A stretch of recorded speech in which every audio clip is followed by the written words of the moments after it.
A Unidade de Diversidade da UVigo nace hai ano e medio. Ben determinada pola LOSU, pola Lei do Sistema Orgánico Universitario, e digamos que é unha unidade que traballa de forma transversal todo o que sexa inclusión e a igualdade de oportunidades dentro da institución. Como desenvolve este traballo? Pois o traballo desenvolve dende todas as diversidades. É sempre vista esta diversidade de forma transversal e proactiva. Quero dicir con isto? Traballamos a diversidade funcional, a diversidade capacitativa, traballamos a diversidade sexoxenérica, traballamos a diversidade étnica e cultural, traballamos a diversidade socioeconómica e a accesibilidade universal, non? Sempre dende este punto de vista, dende todas as diversidades. A diversidade é un enriquecemento, e digamos que é unha continuidade, é unha expresión real do que é a nosa sociedade. A Universidade de Vigo ten dende hai moitos anos unha unidade que pertence a un dos nosos servizos universitarios, o Servizo de Extensión Universitaria. Esta unidade se chama UNATEN, é a unidade que xestiona, que axuda tamén ao deseño e que implementa o programa de atención á diversidade, que lle chamamos na nosa universidade o programa PIUNE, unhas siglas que se estableceron dende hai moitos anos e que nos gusta conservar. O programa PIUNE é o programa de integración das persoas universitarias con necesidades específicas de apoio educativo. Son todos aquellos alumnos y alumnas que tienen algún problema o alguna situación, porque a veces, puede ser entendido también como un problema tener altas capacidades, por ejemplo, pero generalmente es alumnado que tiene alguna situación o bien patológica que está diagnosticada y nos traen los informes médicos, los informes psiquiátricos. El alumnado normalmente quieren darte a conocer su informe, o sea, te lo sacan y te dicen, no, es que quiero que lo conozcas. Creo que eso es un avance, porque creo que son cuestiones que hace años la gente más bien trataba de ocultar.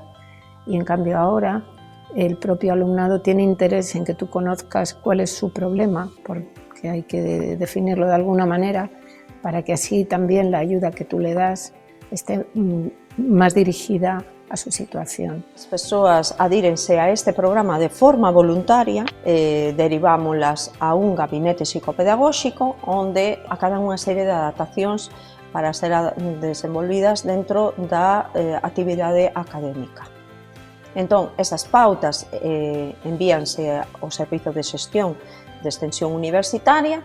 Elas derivan nos responsables PIUNE, que hai un responsable PIUNE por cada centro da institución.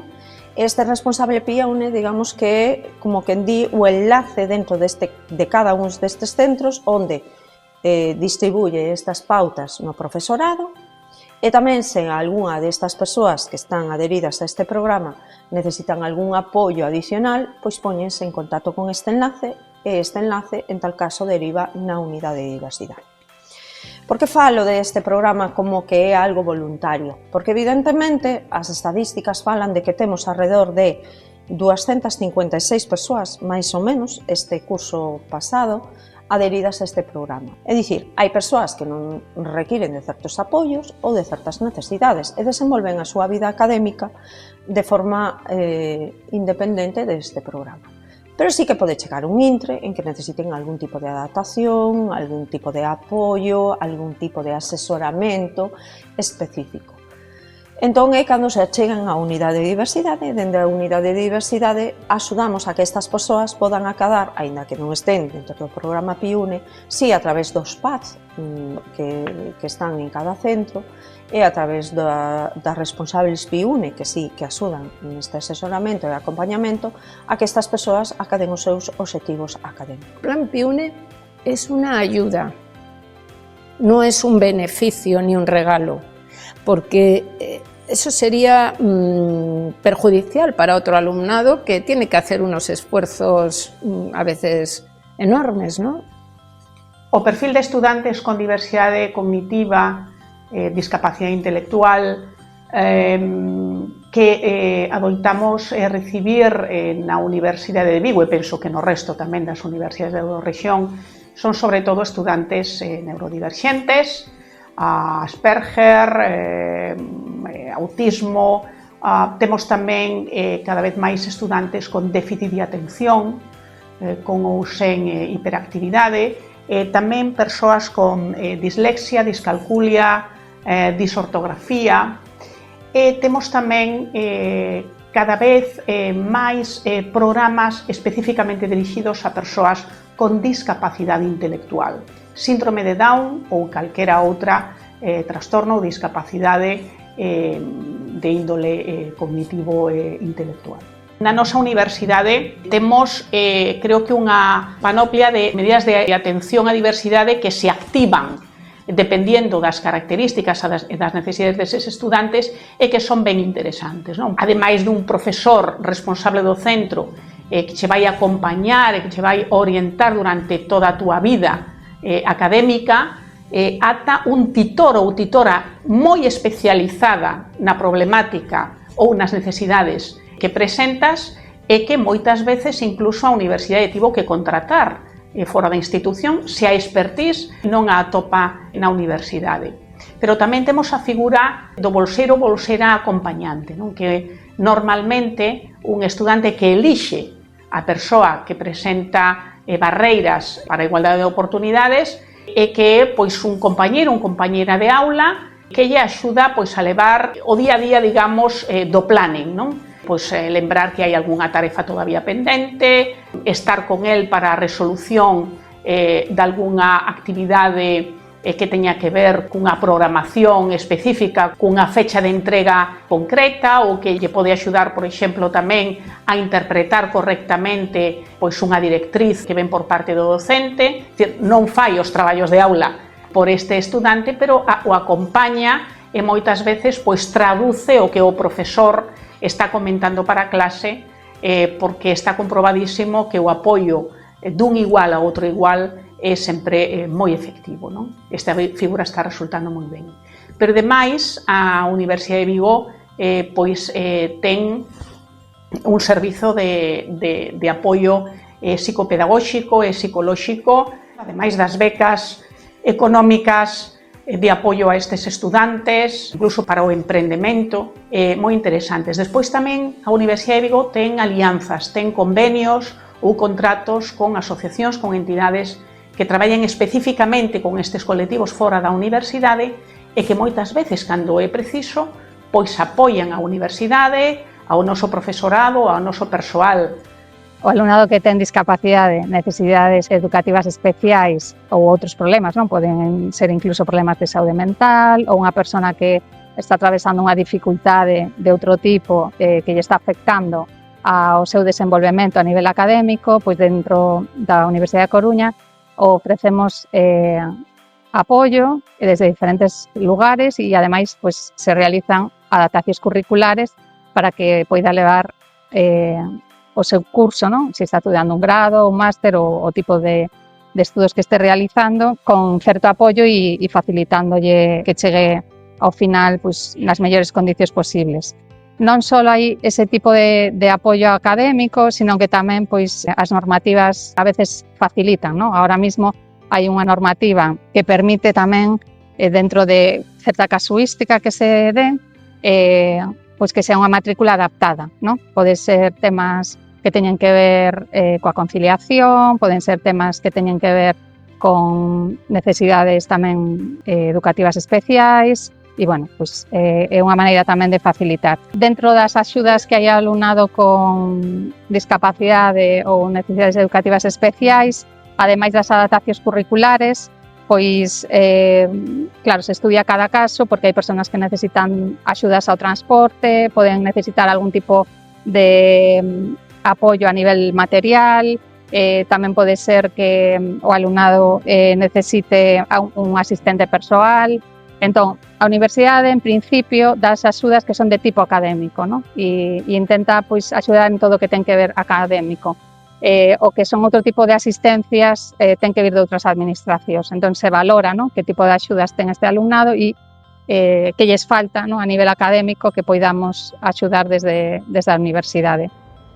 O programa de espazo compartido É un título propio que promove a autonomía persoal e a exerción laboral de persoas con discapacidade intelectual ou do espectro autista, e é un programa que tamén fai temas de mobilidade. O alumnado deste programa pois se fai pouco a Oviedo e, bueno, incluso en outros momentos participou en mobilidades de carácter internacional, así que hai unha experiencia moi rica, non, de como se pode traballar o tema da mobilidade en un contexto deste tipo.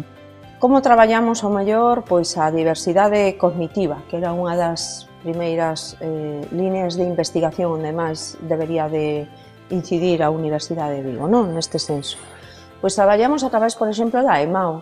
É un título propio que a Universidade de Vigo, pois, neste momento xa é a cuarta edición dese título propio, fai en colaboración con entidades, con organizacións de persoas con discapacidade intelectual e síndrome de Down, non? É un título propio, teórico-práctico, dirixido a mellorar as competencias profesionais de estudantes para que poidan integrarse nun mercado laboral dun xeito máis inclusivo e máis interesante para eles, non? Isto faise en colaboración coa ONCE, coa Fundación ONCE, é algo que teñen tamén outras universidades do Estado, pero non todas.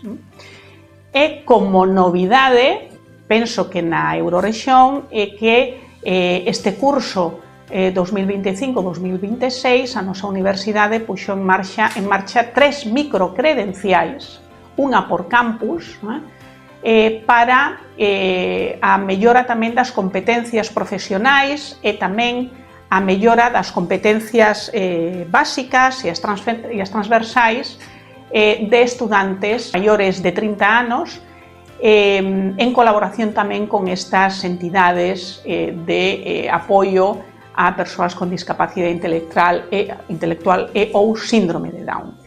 A verdade é que deu moi bo resultado, todos os participantes estamos moi satisfeitos e agardamos poder renovar esta experiencia para o vindeiro curso. Un programa de mobilidade entre as institucións da Eurorexión, dende logo que ampliaría muchísimo as oportunidades de aprendizaxe, de inserción laboral deste colectivo. Un colectivo que moitas veces queda excluído das convocatorias, non porque as nosas convocatorias os exclúan, senón porque eles pois non se senten cómodos, non entenden os procedementos, ou mellor non atopan o acubillo o apoio que precisan na universidade de destino. Polo tanto, un proxecto como o Bridge creo que pode ser fundamental para armonizar procedementos entre as diferentes institucións. Tamén contamos coa excelente aprendizaxe que se adquiriu no proxecto Universidades en Fronteiras, ou UNIS, que sentou as bases dunha harmonización dos nosos títulos de posgrao e que, ademais, podía axudarnos moito tamén a hora de comezar a pensar en protocolos, digamos, armonizados, vale, entre institucións. Temos aí unha boa escola, unhas boas aprendizaxes, sabemos quen é quen en cada institución, como facer as cousas, en ese sentido, creo que non partimos de cero, que podemos recoller toda aquela aprendizaxe e facelo máis inclusivo. Para min sería importante, o mellor, crear, primeiro, unha prioridade para que estas persoas tiveran prioridade a hora de escoller as prazas de movimento, de mobilidade entre as universidades, e despois, o mellor, iso, un protocolo no que houbera un respeto por estas adaptacións.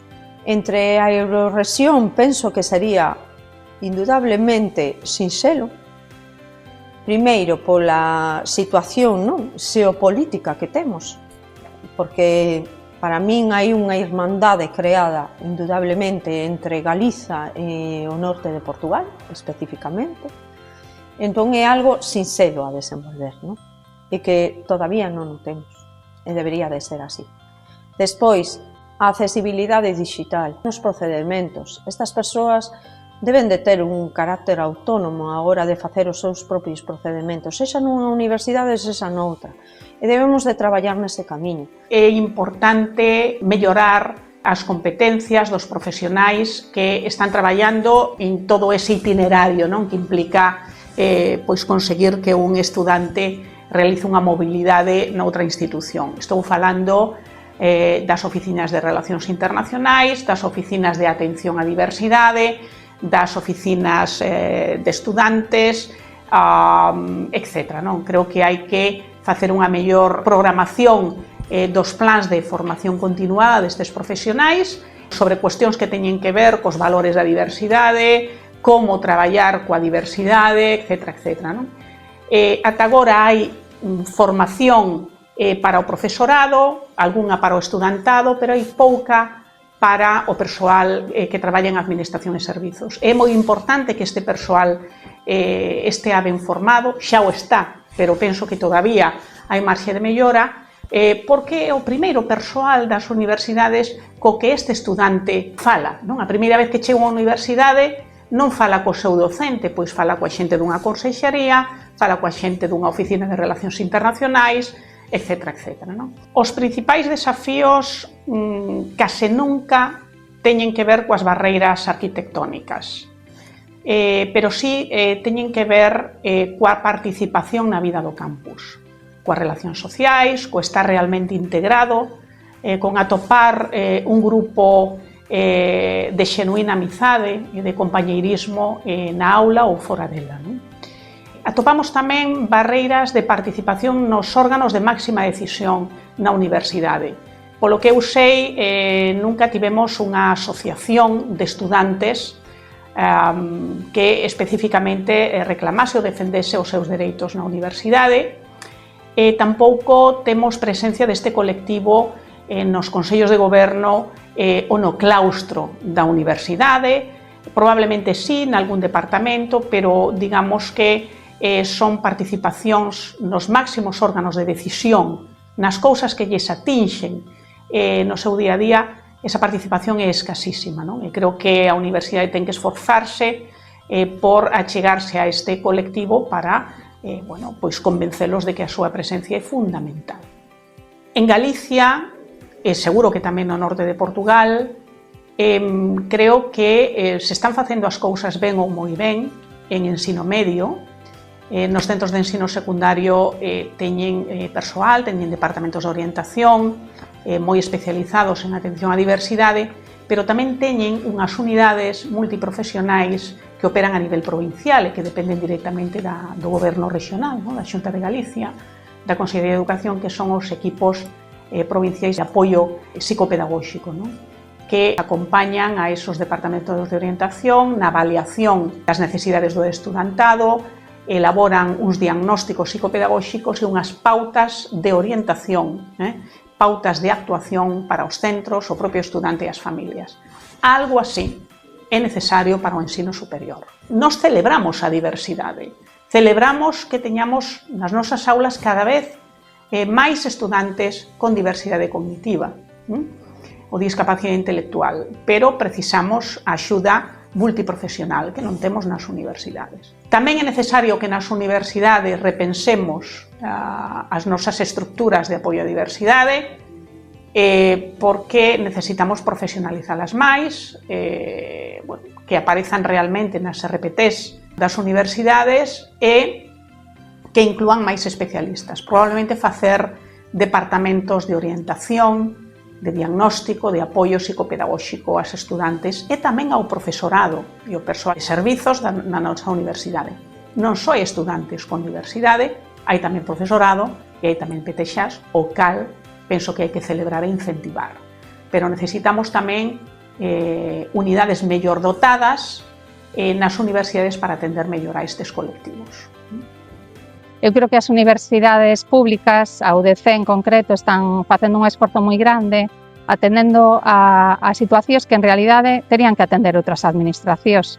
Pero somos un axente, non, involucrado, non, co que pasa coa nosa comunidade e non podemos estar impasibles ante situacións que detectamos, non, de que nos chegan incluso a veces situacións que se dan fora da universidade pero que están afectando ao noso alumnado. Entón, ante eso, a universidade pública pois, dá unha resposta a pesar de as dificultades que ten por a situación actual que estamos a vivir, de unha asfixia importante ás universidades públicas en beneficio das universidades privadas.